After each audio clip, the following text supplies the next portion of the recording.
Good afternoon, everybody. Katie Z here for your 8th weekly update now for PegNet. And joining me, I have David Johnston. Hey, everybody. Hey, hey. So, all right. I know last weekend, or last week rather, we mentioned that there was a big software upgrade, letting everybody know about what was to come with that. Some insights of what we thought, or foresights rather, of what we thought might happen with this upgrade.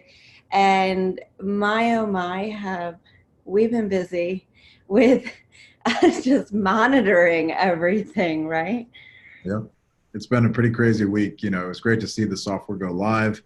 Thank you, thank you, thank you to all the devs who work so hard around the world to test it and get it ready and update, the exchanges and everybody to let them know that it was coming. And so, yeah, it went live. And so now Peg has a predictable supply. So if anybody saw the article I wrote about sort of the new economics of the system, there's a predictable supply, 5,000 peg per block for arbitrageurs or people that want to convert into peg, and 5,000 a block for miners. So there are now forever 10,000 about peg per block. If people convert a little less than the 5,000, then just gets us back towards the predictable supply curve.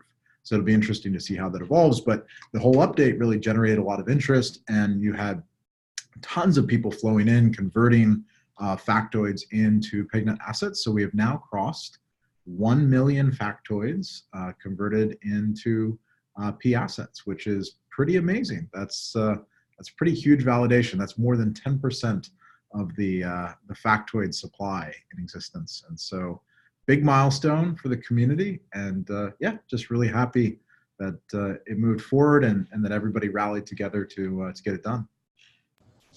I saw a couple of I don't know if you want to call them influencers or prominent figureheads in the industry on Twitter mentioning yesterday about, DeFi can only exist basically because of Ethereum. And one of Factom's very own Carl caught that, and he mentioned, well, actually, Factom proves otherwise. Look at the traction that we've been having here with DeFi and the demand for DeFi stablecoins, to say the least.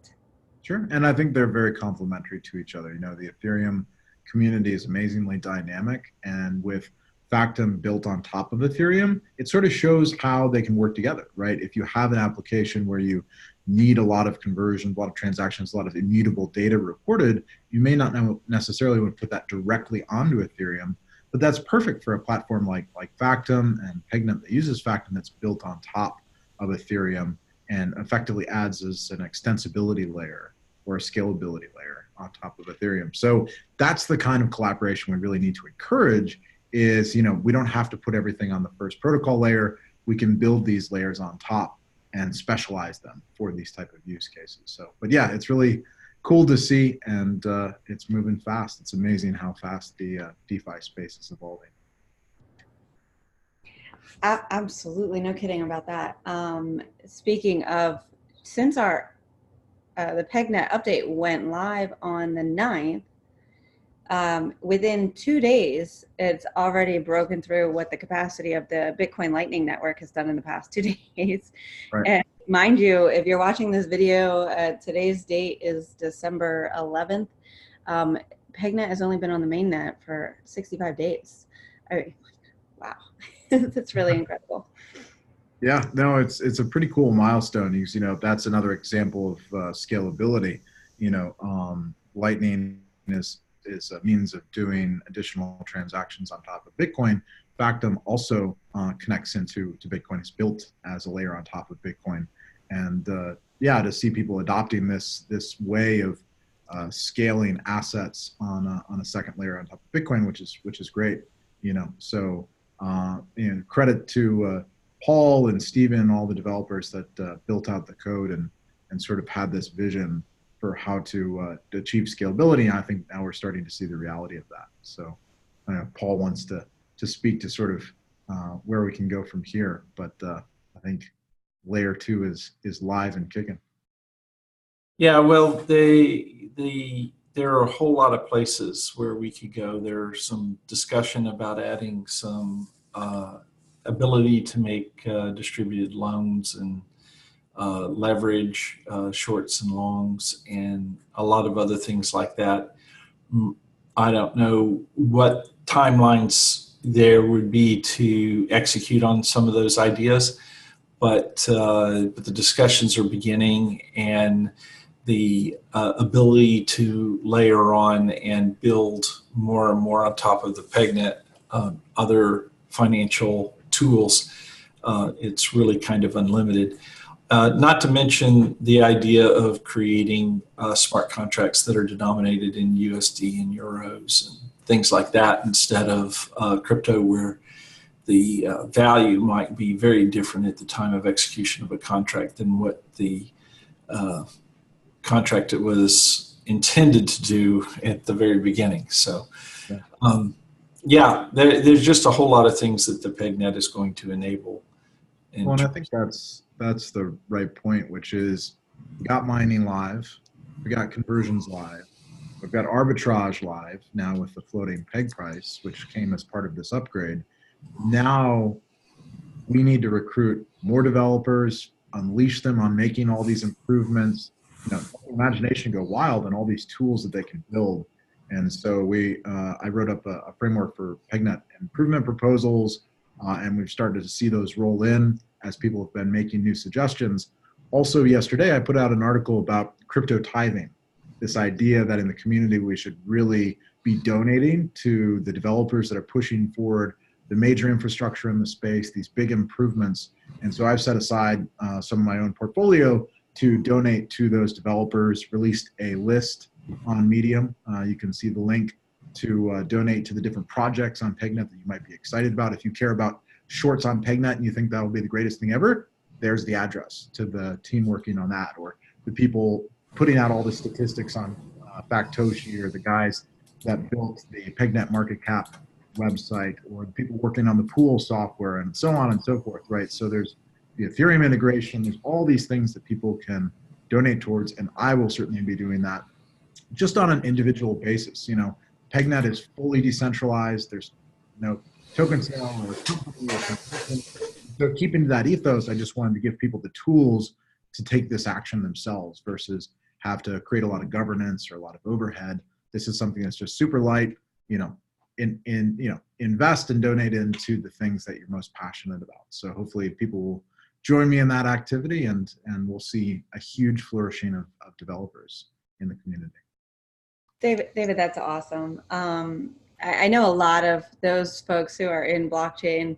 I relate with you in a lot of ways that I got in for the positive social impact element that's like woven into the fabric of this technology. So I don't know, if there was a Nobel crypto blockchain prize, you'd have my vote. But that too is with this open source decentralized project, and being that it's all community oriented, I wouldn't be surprised if we start to see different mining pools allocating a percentage of the pool towards, or the block rewards towards different charities and things like that too. That'd be really awesome to see from the miners, and talking to some of the miners, they seem pretty open to those kind of ideas. So yeah, it's gonna be cool to see how this rolls out. Yeah, I agree. So getting into some more of the updates here, we had, just to report so you guys are informed of what's going on, that's the point of this, is we saw some new all-time highs hit for PegNet on PegNet market cap. Let me go ahead and share my screen again. I'm just going to take you guys to, if I can move things out of the way, take you to pegnetmarketcap.com. Let me hit the refresh because it's always updating here. So we're at 9.5 million, inching towards 10 million, 65 days on the network, on the main net. And with this, what's really cool, I don't actually have it up anymore, but I noticed on CoinGecko just maybe 30 minutes ago, number 231. So we already broke through 300. Now we're gunning for breaking through the top 200 coins. So congratulations to everyone who's been involved. This is really exciting times. Yeah, absolutely. No, it's huge progress. It's been moving so fast. It's amazing what can happen when you sort of take the friction out of systems, right? Where like anybody can join as a miner. It's CPU mining. You don't have to have any special equipment. Anybody can do the conversions. There's no central reserve. There's no gatekeeper. You know, it's been so cool to see that that accelerate. So yeah, no, it's a big day. You know, but it's still really early. You know, don't think that it's late in this process. This is still so early in the process. So I hope people, you know, will see the activity and say, wow, I need to check that out and learn what's going on here with these decentralized stable coins and DeFi tokens. Yeah, we saw a number of really favorable articles published, and these are just people who are catching it on their radar and writing about it. So one article, I'll post the links to these articles in the description below if you're watching this later on YouTube. One article from Uptrend had the title, "A Potentially Massive Player in the DeFi Space." On Twitter, DeFi Info is calling PegNet to take 2020 by storm and ushering a new era of DeFi. Paul, with some of these kind of really ear-catching headlines coming out and tweets, etc., how do you feel about everything? This has been the longest journey for you with the conception of this Bitcoin conference, and here we are now. Well, it is fascinating. It is a little nerve-wracking. We watch it. I mean, this there's a lot of unique things going on here. One unique aspect is that this is from the very beginning distributed and autonomous. There isn't any operators. There's no management of the system. The closest thing that you could call management is that we do software development and we deploy code. But all the code is being run by all the users and the miners, and it depends upon users and miners deciding to run the code or not run the code. And just kind of like Bitcoin, the only way we can address some issue is to update everybody's code. And so it's always in the hands of the users and the miners as to what's going on. Really no stablecoin has been launched this way.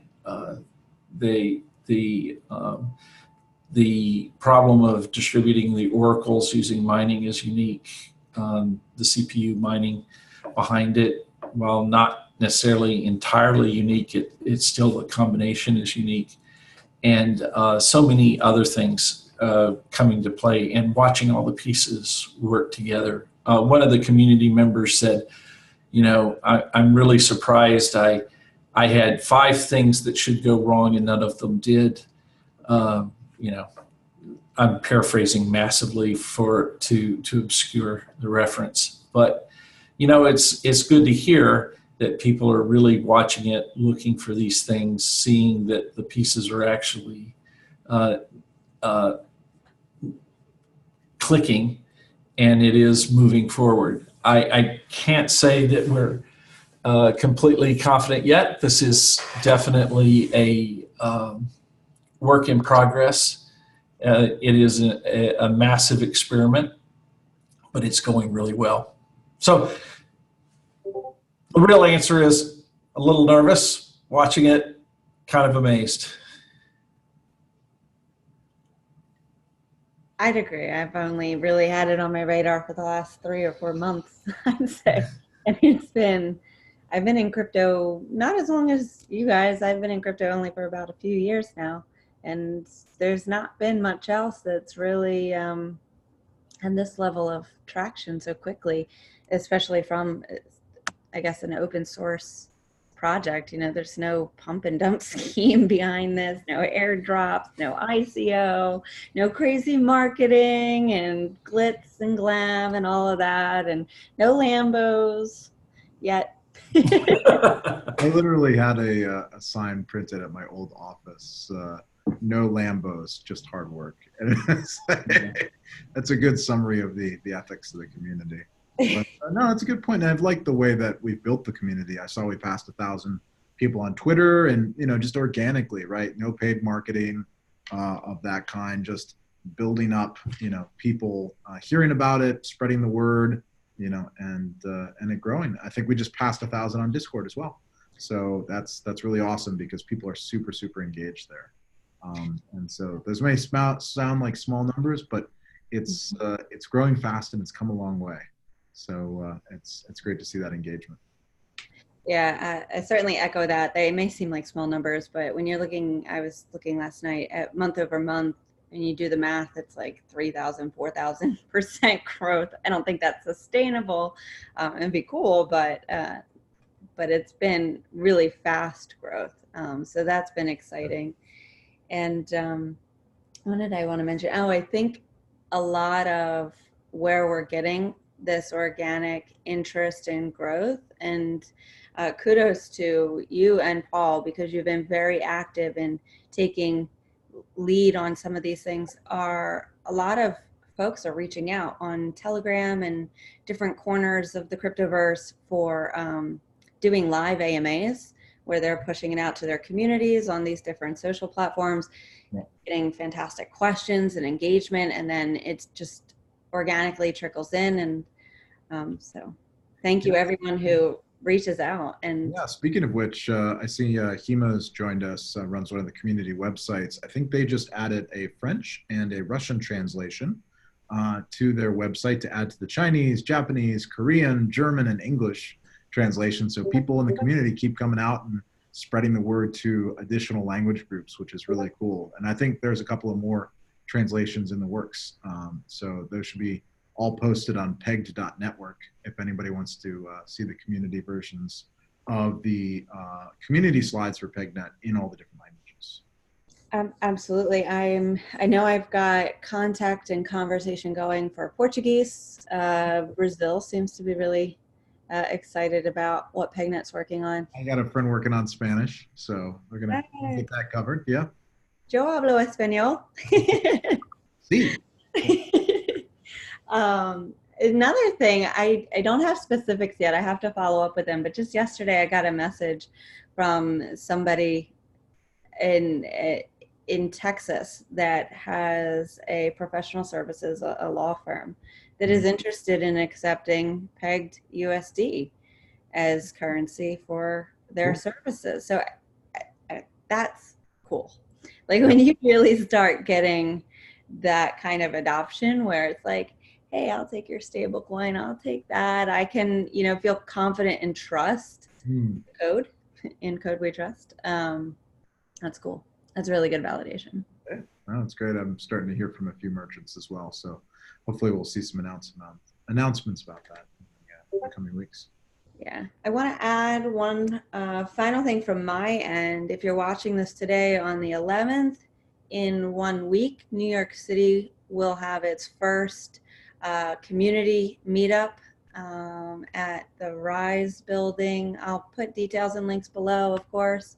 But on December 18th at 6:30 p.m. local time, they will be DeFiing the holidays. So if you're in the area or you have friends that are interested in crypto and blockchain in that area, please go ahead and share it there. Awesome. That's great. Okay, I lied. One more thing. So I'm super interested to hear from everyone who watches these videos. If you have a comment, if you could share in the comments below on YouTube, let me know, let us know, what do you like about these videos? What kind of updates are relevant and most interesting for you? What is interesting about PegNet? Any kind of feedback that you have about this format, PegNet, would love to hear your feedback, good, bad, indifferent. I'll be checking the comments and keeping an eye on that. Cool. Awesome. Anything else from you two? No, just hang out here at the office, people walking through the park, and yeah, it's a good day. It's a good day to be in the DeFi world. Yeah, and I greatly appreciate the community, the interest. You know, one of the things that we saw was a lot of money and resources being poured into the PegNet, both in terms of direct